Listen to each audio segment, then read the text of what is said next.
देवाची स्तुती असो. आजचे वचन आपण वाचणार आहोत. योहानकृत शुभवर्तमान याचा 20वा अध्याय, त्यामधील 11वे वचन.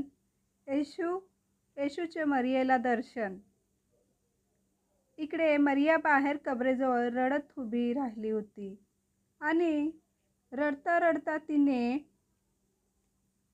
ओनवून कबरेत पाहिले आणि जेथे येशूचे शरीर ठेवले होते तेथे शुभ्र वस्त्रे परिधान केलेले 2 देवदूत व एक उशाजवळ व एक पायथ्याजवळ बसलेला तिला दिसले.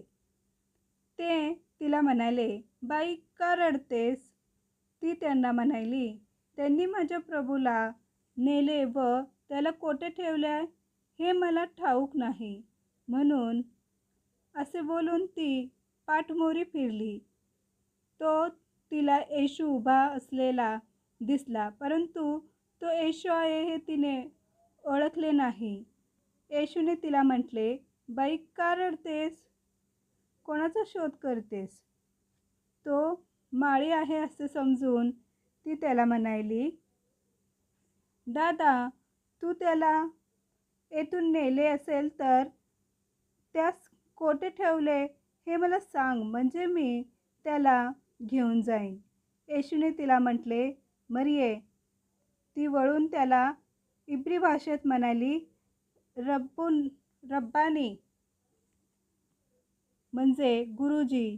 येशूने तिला म्हटले, मला बिलगून बसू नको, कारण मी अद्याप पित्याजवळ वर गेलो नाही. तर माझ्या बांधवाकडे जाऊन त्यांना सांगा की जो माझा पिता आणि तुमचा पिता आणि माझा देव व तुमचा देव यांच्याकडे मी वर जातो.